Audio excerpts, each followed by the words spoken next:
इस वीडियो में हम परमाणुवीय स्पेक्ट्रम की बोर सिद्धांत के द्वारा व्याख्या के आधार पर चर्चा करेंगे।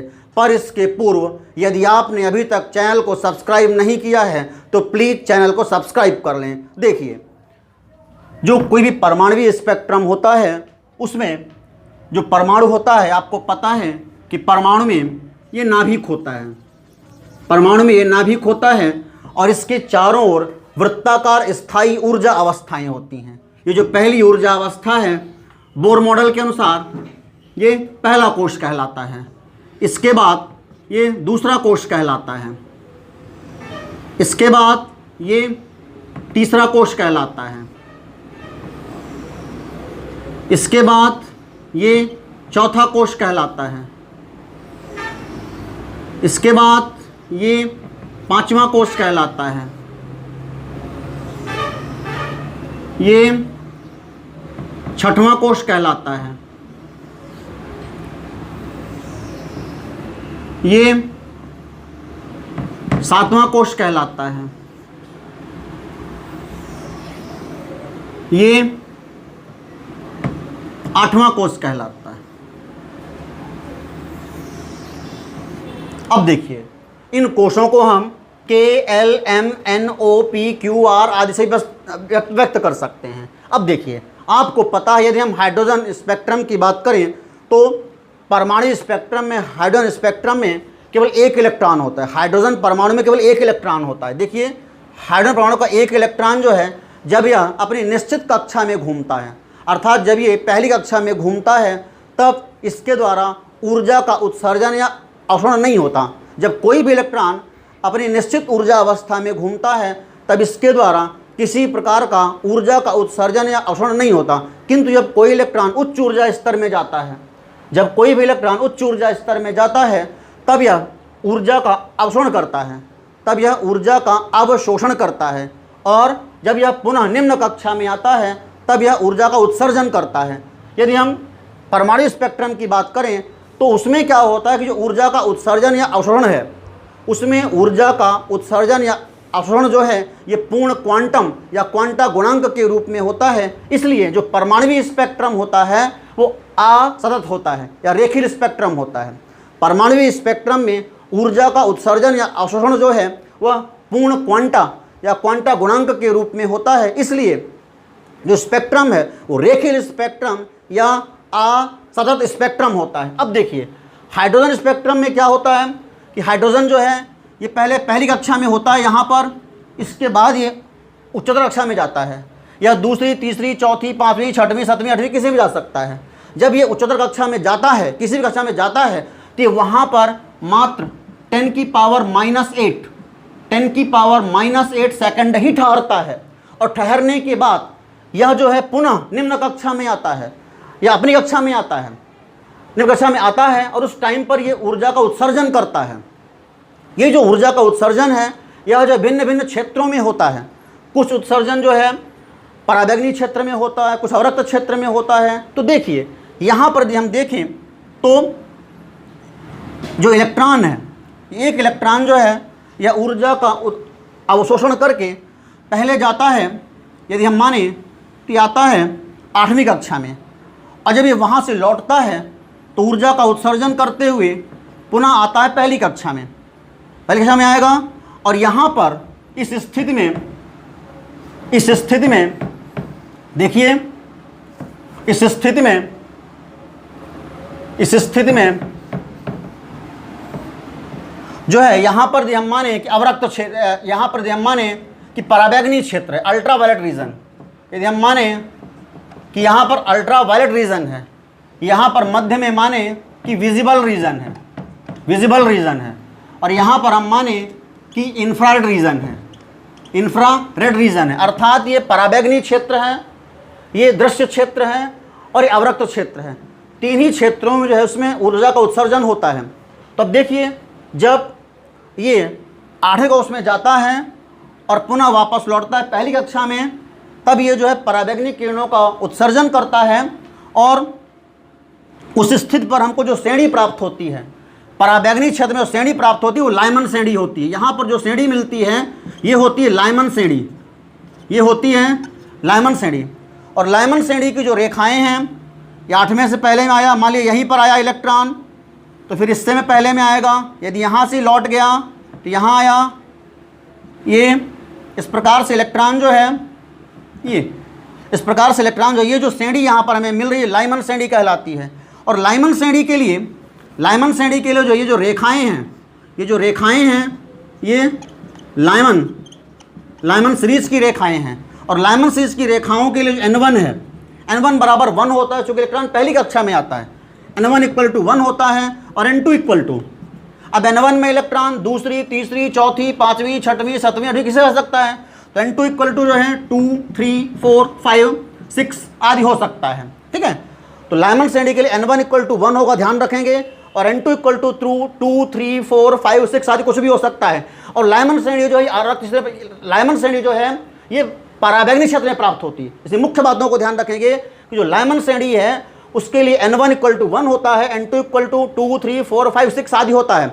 और ये श्रेणी जो है ये पराबैंगनी क्षेत्र में प्राप्त होती है। अब देखिए इसके बाद आती बामर श्रेणी। बामर श्रेणी जो है, तो बामर श्रेणी में जो कई क्षेत्र होते हैं, तो इसमें H अल्फा, जो H अल्फा होता है, तो इसके लिए इसके तरंगदैर्घ्य का मान है वो सबसे ज़्यादा होता है। इससे तरंगदैर्घ्य का मान सबसे ज़्यादा होता है। इसके बाद ये जो रेखाएं बन रही हैं ये बामर श्रेणी की रेखाएं हैं।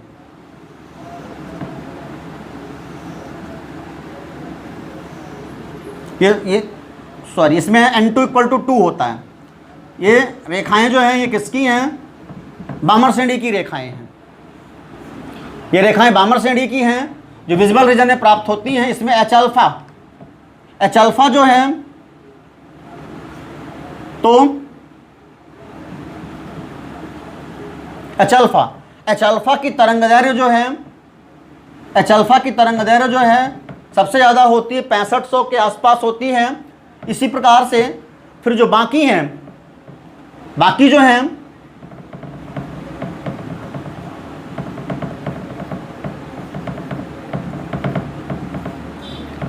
H beta, H gamma, H delta, H lambda आदि, तो ये जो है, ये जो बाकी तरंग इसमें लाइनें प्राप्त होती हैं, तो इन लाइनों की तरंगदैर्घ्य जो लगभग आसपास रहती है। यहाँ पे इनके बीच अंतर ज़्यादा होता है। तो ये जो दृश्य क्षेत्र में रेखाएं प्राप्त होती हैं, बामर श्रेणी की जो रेखाएं दृश्य क्षेत्र में प्राप्त होती हैं, और इनमें जो है H अल्फा की तरंगदैर्घ्य का मान ज़्यादा होता है। बाकी जो रेखाएं प्राप्त होती हैं उनके लिए इनके जो तरंगदैर्घ्य वो आसपास रहते हैं।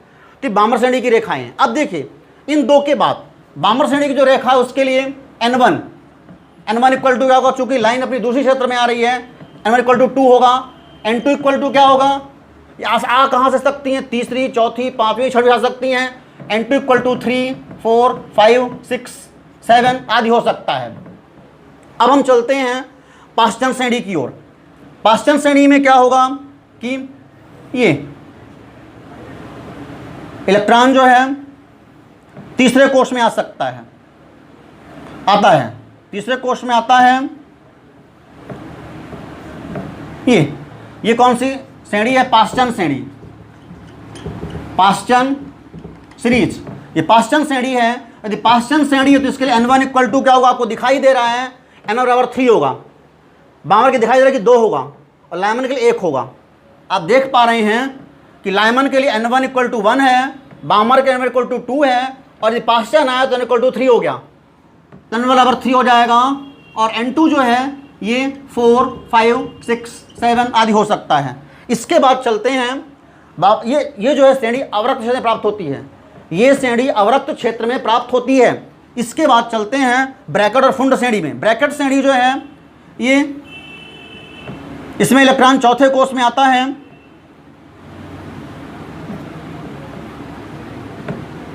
ये जो श्रेणी है ये ब्रैकेट श्रेणी है। ये श्रेणी जो है ये ब्रैकेट श्रेणी कहलाती है। और इस श्रेणी के जो N1 है वो 4 के बराबर होता है, और N2 जो है ये 5, 6, 7, 8 आदि हो सकता है। अब इसके बाद अगली श्रेणी है, जो लास्ट श्रेणी है वो है अपनी फुंड श्रेणी, वो है फुंड श्रेणी, फुंड सीरीज। यदि फुंड सीरीज है तो उसके लिए देखिए, उसके लिए क्या होगा, 5 होगा, n1 इक्वल टू क्या हो जाएगा, 5 हो जाएगा। इलेक्ट्रॉन जो है 5वें कोष में आता है इस प्रकार से। ये जो श्रेणी फुंड श्रेणी है इसके लिए n1 इक्वल टू क्या होगा, 5 हो जाएगा। और n2 की यदि हम बात करें तो n2 इक्वल टू क्या हो जाएगा, 6, 7, 8 आदि हो सकता है। तो कहने का मतलब ये है कि इस आधार पर हम ये देख पा रहे हैं कि किस प्रकार से हमको लाइमन श्रेणी, बामर श्रेणी, पास्चन श्रेणी, ब्रैकेट श्रेणी, फुंड श्रेणी किन किन क्षेत्रों में प्राप्त होती हैं और उनके लिए n1 व n2 के मान क्या होते हैं। अब देखिए इसके बाद अब हम देखते हैं, इसको आप कॉपी में नोट करेंगे, हम मिटाते हैं। इसके बाद देखिए हम देखते हैं कि यदि हमें लाइमन श्रेणी कॉपी में नोट करेंगे, लाइमन श्रेणी की लाइमन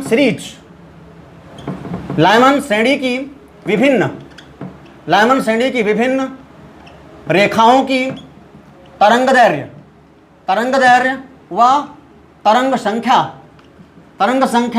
की गणना निम्न सूत्र द्वारा की जा सकती है।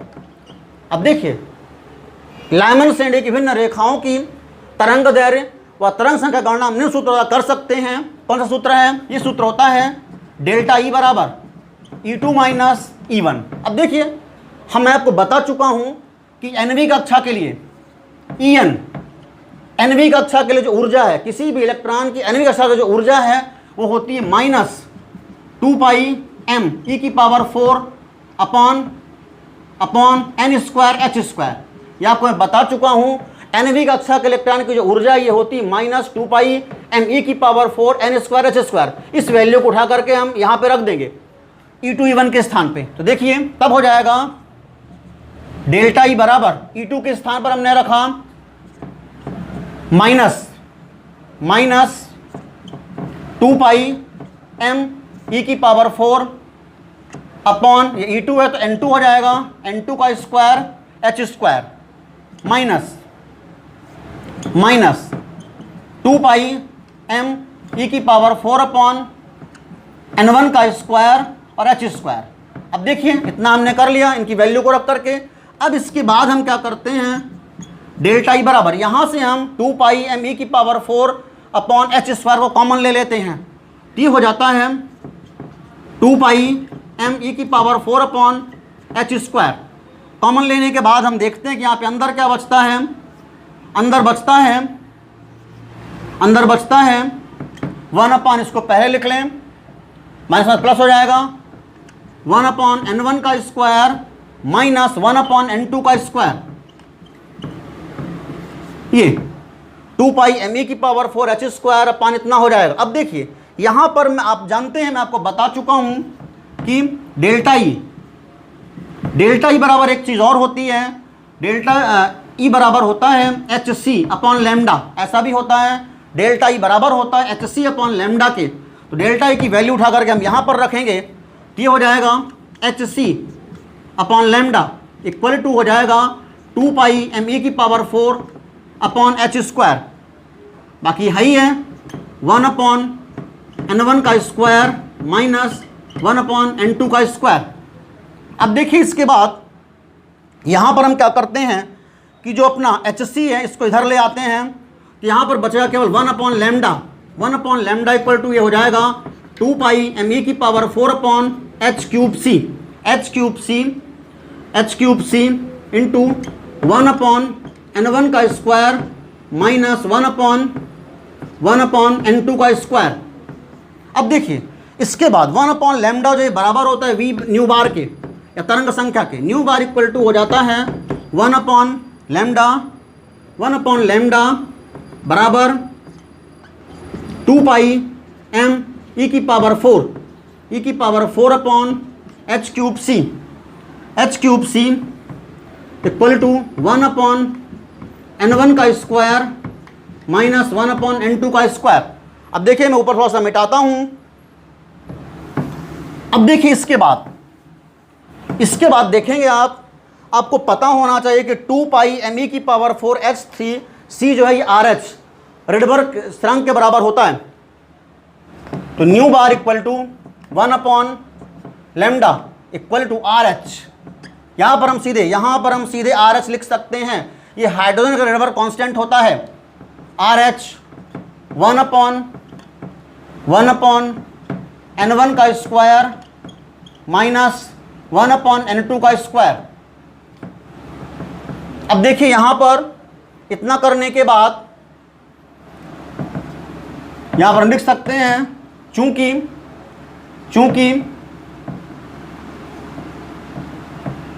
अभी हमने आपको बताया कि 2 पाई me की power 4 upon h cube 3 h cube c बराबर होता है RH की, तो यहाँ पर हमने RH रख दिया। अब देखिए जो RH है उसकी वैल्यू भी मैं आपको बता चुका हूँ कितनी होती है। Nu bar equal to 1 lambda equal to RH का मान 109,678 होता है। 1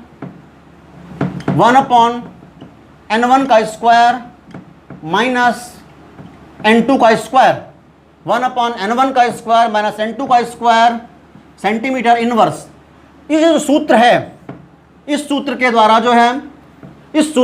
जो है हाइड्रोजन स्पेक्ट्रम की किसी भी रेखा के लिए N1 व N2 का मान रख करके किसी भी रेखा के लिए तरंग संख्या व तरंगदैर्घ्य गणना की जा सकती है। इस सूत्र के द्वारा हाइड्रोजन स्पेक्ट्रम की किसी भी रेखा के लिए N1 व N2 का मान रख करके तरंगदैर्घ्य व तरंग संख्या गणना की जा सकती है। धन्यवाद।